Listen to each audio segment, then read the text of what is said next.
Welcome back everyone to Pillars of Eternity, and I just realized, slash remembered, that Croc Hammer leveled up. So let's level up before we go in here to the inn, or tavern, or whatever it is, and we're going to go talk to all the people in there. I'm excited to get going in this game for multiple reasons. One, because I'm ready to get going in it, because I need to get more into it before I decide if I'm going to continue this series for a longer haul. Like, I'm reaching that quota soon, I'm reaching that barrier soon where I'm like, okay, I like this game, but I'm not really liking it for the channel. I am so far, but I haven't really gotten into the game yet. But the other reason I'm raring to get going in this game is we just finished up our prologue of my campaign for Pathfinder with my group of guys at church. And we're about to start the next leg of the campaign, the real campaign. The prologue was just a thing to set up the world and to kind of teach them the game. And it's actually a great way, if you ever do Pathfinder or D&D and stuff like that, and you're doing it with a lot of new people, I had the idea that if we played what was predetermined to be a short session, like I knew how it was going to end, and I knew it was going to end quickly, like in a matter of 7 or 8 weeks, 7 or 8 sessions, I think it ended up being. And what that allows them to do is they learn the game and they don't waste their dumb early decisions on their long-term character. It allows them to learn from their mistakes and create a better character for the long haul. Anyways, I just thought that was a cool idea. So we've got stealth, athletics, which is really good for us. We want athletics. And survival is damage reduction. Yes, we want that. That took up all of our points. I'm a brute, though. Croc Hammer. All right, so we get 1 point remaining here. Barbaric Yell. Lets out a terrifying yell. 2 per encounter. Frightening enemies in the area of effect. This is the Barbarian channels his or her, I hate when it's big letter like this because I want to read the Barbarian channels his or her own irrepressible determination, regenerating a large amount of endurance. That sounds like a good idea. Getting back some endurance. Blooded. Causes the Barbarian to lash out when in pain, granting a bonus to damage for as long as his or her endurance is below 50%. Wild Sprint. The Barbarian becomes able to charge with reckless abandon, allowing him or her to ignore the movement stop of engagement and gain bonus to all defense against disengagement attacks. 3 per rest. Speed instant. Okay. That's interesting, but I want to do the Savage Defiance because it gives me... I can gain endurance once per encounter. That sounds pretty good to me. Is that it? We done? We're done. Cool. So do I need to add that to my bar or something? It's there. It's there. Cool. All right, so let's go into the tavern here. I'm going to grab a quick swig of water. Be prepared to talk to lots of people. Or it's just going to be a bunch of villagers and there's only one person to talk to. Who knows? Surely not, though. Let's see. We already talked to these folks. Hey, it looks like the lag is fixed from last time. All right, so what do we have going on here? Villager? The food here's been awful lately. Think rats have gotten into the larder. I heard they fended off another attack on Lord Raedric's keep. Alright, so these people aren't interesting. You say God's bad keep. words. Swainer. Don't know who you are, and don't much care. Keep walking. We're not here to chat with foreigners. Aloth narrows his eyes. Oh yeah, I totally read that as arrows, not narrows. I need to stop playing this game so late at night. Aloth narrows his eyes. Careful. Looks like they're cut from the same cloth as those rowdies who attacked me. He wrinkles his nose. It smells like it too. Trumbull says, you've been threatening his family. I saw you outside the mill. What was that about? Oh yeah, I saw you outside the mill. What was that about? Well, someone fancies themselves a meddler, eh? What's that about? What's that about? It's about Trumbull thinking he's king of the town, on account of he's got the mill to his name. Well, it's his mill. He can do what he wants with it. The dwarf's jowls quiver with rage. It's about him barely giving us anything for the wheat we bring him, and then cutting our purses when we need to buy grain. It's about farmers going hungry while some person gets rich off their crops. That's what it's about. Now shove off. Trumbull says you've been threatening his family. Maybe I could go talk to him for you. What are you doing in here then? What if I buy you all around? Will you talk to me then? Sure. Swainer considers it briefly. He looks to the others. Fair enough. You bring us something to wet our throats, and might be I'll feel like up to trading words. Alright, so is that like a quest? Do I actually have to go like buy drinks? No problem. If so, that's really cool. So, where do I buy drinks at? Is she in here? Oh, she's in here. Pasca. That's right. Welcome. All right, continue. I'd like, can I see what you have for sale? I'd like to buy a round for the fine fellows over there. I was wondering if it was going to be I buy the items and like it triggers that I have enough ale for them. I'd like to buy a round of ale, or buy a round for the fine fellows over there. Fine fellows? You're having me on. Any more fighting and I'll have to ban Swainer from the inn entirely. Maybe that's what I want to do then. The innkeeper frowns. Until then, it's 6 copper pieces for the lot. Give 6 CP. Here you are. Oh wait. So 12, please. If I can just get them talking, I might be able to convince them to stop harassing the miller. No, I'm gonna pay her. I don't want to bother her. Right then. Here, 3 jinks for 3 fools. Just take care with them. They're a hot-tempered bunch. Lost 6 copper. You have gained an item. 3 times beer added to inventory. Cool. That was kind of neat. I like how they did that. Good day to you. I've brought the drinks. Hey, so you have. By the flame, I never thought I'd be so happy for a mug of the Black Hound's beer. You have lost an item. Okay. God, that's good. All right, then. You've got my attention. What is it you've got to say that's worth a round of drinks? I could just go ahead and attack. You're a drunken menace, and I'm putting you down. Look, there's no sense in threatening the miller. You have him up against a wall. Maybe you could ask some of the other villagers for help.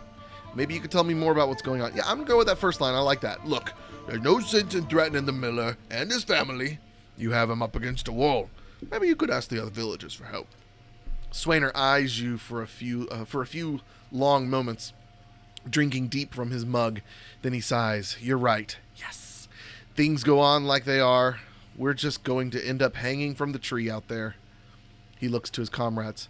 Tell Trumbull we'll leave him be. Party gain 46 experience. Yay! Don't know what we'll do now with the crops failing. Haven't got another trade to speak of. Think Pasca needs a hand around the inn? No, I don't think she does. That's pretty cool, guys. We did it. Actually, I feel like let's go turn in that quest real quick. I want to go do that. Because, like, I'm worried I'm going to get caught into something else in there. You know what I mean? And it's like, hey, you got to go here, like, right now. Although I'm pretty sure this game doesn't really do that. At least, well, I mean, I guess it kind of did earlier, but, like, it wasn't like there wasn't much else to do. But surely there's a point in this area where they're like, hey, all right, you're leaving. Nothing left for you to do here. Or you're doing something that's making you leave.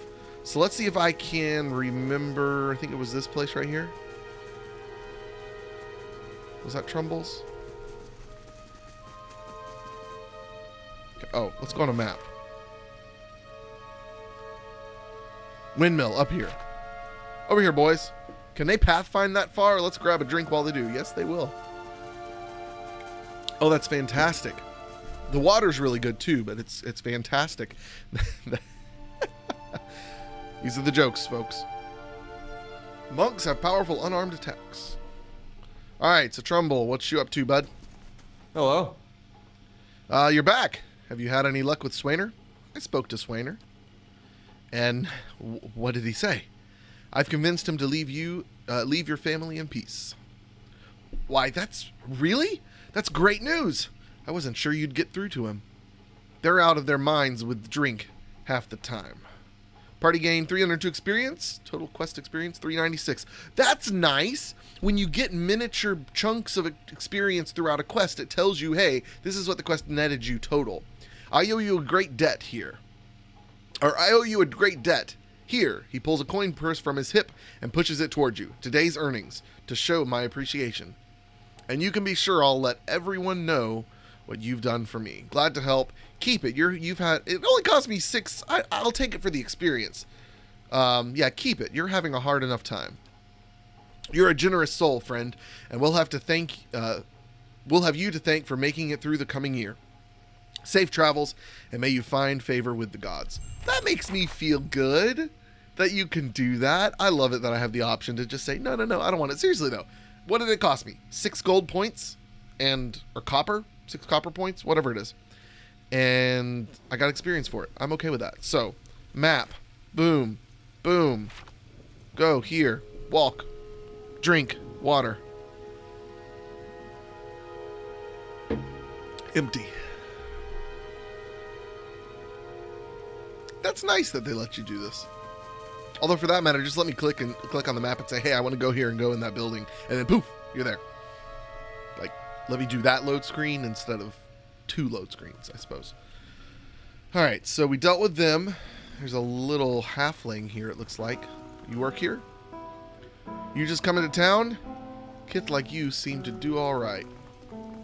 Villager. Can I zoom in? Oh, I'm hearing lots of sound effects. Hold on. I thought I heard people screaming. Surely that wasn't like outside. Oh, it's a drunkard. And who are you then? Another fool come to answer Raedric's invitation? Our great lord had my sister run out of town after the boy was born. She was the only family I had left. Not sure where she is now. Blazes, I need a drink. No, it's definitely people laughing in the tavern. I can just barely hear it. You look important. Oh, that's Aloth. My bad. So those were villagers. How about you folk? Aha. Oh, here we go. Selena Vertivo. Reach out to the soul. You see a woman emptying her satchel onto her bed, taking stock of her inventory. Potions, bandages, tinctures, and herbs are scattered throughout her room haphazardly. She bites her lip, head tilted to the side, considering. She begins to repack, one item after the other, careful deliberation undercut by shaking hands. Each item has a clearly marked place, but no matter how she repacks it, she isn't satisfied. The shaking worsens as she empties it out once more. One hand held to her mouth. Tears eke from her eyes as she gives up all semblance of order and shoves everything she can in the satchel, grabbing it and running out of the bare house. Straightening her back, she walks to the docks, chin high, eyes hard and red. A gangly young elf offers his condolences, but she can't see him for the ocean ahead of her. She wanders the docks, offering her services as a doctor to any who will listen, anyone heading out on high tide. Less than an hour later, she watches her childhood disappear in the distance, a tiny speck of an island, and tries not to jump. That was sad. How about you? Alright, Storm Brightblade. Now, what does the green name indicate? Does that mean something, I wonder? Was the other name green? I don't think the other name was green. You see a group of young men standing around. Oh, I said Storm Brightblade. Strom Brightblade. You see a group of young men standing around a makeshift practice target. This man stands in the middle of them, explaining the construction and use of a bow. He holds it up, pointing out each part as he speaks about it and what it does. He then walks away from the target, telling them to remain where they are, and takes his place about 200 feet away. He carefully lines up his shot, explaining what he is doing as he does, and lets the arrow fly. It hits the target dead center, much to the surprise and delight of the boys near it. He smiles, walking toward the boys, talking about proper stance and how to most effectively hold a bow. A noise comes from the tree line near their practice venue, and he stops, scanning the woods, blue eyes squinting against the sun. A shadow moves, making its way through the forest behind them. He draws an arrow and lines up the shot, carefully tracking the motion of the hidden creature. Loosing an arrow, he wastes no time and quickly grabs another. The boys spin, watching the arrow fly into the forest, immediately lost among the trees. There is sudden, explosive movement in the undergrowth as a deer erupts from the tree line, running across the edge of the clearing. The boys laugh, turning to joke with the man about his lousy shot. They stop talking, seeing him holding the bow and leading the deer with a nocked arrow. They drop to the ground as he loosens this last arrow, which flies true and strikes the deer right behind its shoulder, piercing heart and lungs and dropping it dead almost immediately. The boys stare at the deer for a few seconds and then slowly turn to look at the man, newfound respect in their eyes. He smiles again and breathes a quiet sigh of relief. I love these stories. Like, I don't know if they're ever going to come into play, but I really like them. All right, let's go upstairs then. I don't know why that has to be a separate loading screen, but okay. I'll go with that. All right, so it looks like this is the tavern upstairs. All right. Grab a drink, friend. Not much else of worth in this town, says the woman from Thane. Hey, we said we wouldn't mention Thane. Yeah, see, there's gray and there's yellow. Oh, maybe it's the color of what they're wearing, so I can more easily show who it is. You know what? I did not click tab down here to see if there's anything interesting to click on. I got to go do that. Table. It's probably stealing.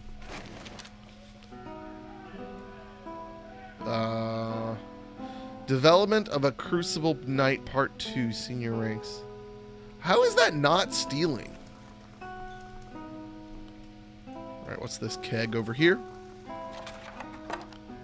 Grain. Okay, I feel like that should be stealing. I don't understand how it's not. Well, I just realized there was a room in the back there. That's also probably going to be stealing. Although the completionist in me, which I'm not much of a completionist, makes me really want to go looking for it. Looking for anything. Please leave me be. I am full of sickness. Oh yeah, I don't want to mess with you if you're sick. All right, that stuff's probably stealing as well. Guards, it looks like. Deslok Najatep. You see a man soar through the air, hitting a nearby wall with a nauseating crunch. He doesn't get up. His attacker, a burly, clean-cut warrior with a carnivorous grin, turns and shoves his fist into the stomach of another assailant, removing another from the impromptu brawl. The bar is a whirlwind of elbows, knees, fists, and feet with no end in sight, and he is in his element. In the corner, 3 smaller men speak quietly, throwing malicious glances at the larger man in the center. He breaks a chair over a tattooed head, cackling. The trio position themselves in 3 parts of the room, and with a terse nod they charge. Unfortunately for them, the man sees them coming. Something in his eyes burns brightly, and all 3 slump to the ground in an agony that's all in their minds. The burly man bows to a room of the unconscious and incapacitated before sauntering out. Off-key whistle trailing behind him. Okay, gotcha. And then, how about you? All right, Shane Shakes Mulrian. You see an emaciated boy in chains, black holes for eyes, staring sightlessly at a wall. A man in a dark coat walks in, a scroll and an oddly shaped quill in his hand. The boy glances at him, expressionless, a corpse waiting for animation. The man clucks at him, disapproval clear in his tone. The boy stands, limbs hanging. The man takes the quill and begins to write on the boy's chest, copying sharp, angular symbols from the scroll. The child doesn't flinch as the quill digs into his skin, drawing blood as it goes. The wizard finishes with a flourish and barks some arcane command, setting the symbols to glow dully. The boy cries out, knees hitting the stone hard, his chest burning in black and red. Finally, the glow disappears, leaving only hard black scars etched into his skin. He slumps sideways, twitching, eyes facing the back of his skull. The wizard grunts, kicking him on the leg on his way out. The boy lies on the floor until dawn, eyes still black like holes, the twitch growing into convulsive shakes. Whoa! So that dude has seen some things. Sila Amin. You see a long, empty road cutting through 2 large crop fields. The air is silent and the land seems too still for early afternoon. This woman walks slowly on the road, leading a horse curiously looking around. She seems to sense something wrong, but is unable to discern what it is. She stops, sniffing at the air, her nose high. Her brow wrinkles and she casts about, looking for something. The air is clear, no clouds. She sniffs again, still looking around, confusion clouding her face, mouthing a single word. Fire? She looks out across the fields, her confusion turning to fear. She holds her hand up to block the sun from her eyes and scans the fields again. Not finding what she was looking for, she jumps onto her horse's back, the fear quickly becoming panic. She kicks, sending the horse shooting down the path, which bends around some trees to where the farmhouse should be. She pulls up short, horror now in residence on her face as she stares at the burned and charred mess that used to be her family's home. Tears well in her eyes as she kicks again, racing to the rubble. All these stories are so sad, except for the archery teacher dude. Right, is there a book over here that I can read? What are you, book? I want the lock picks. I will take that. Why not?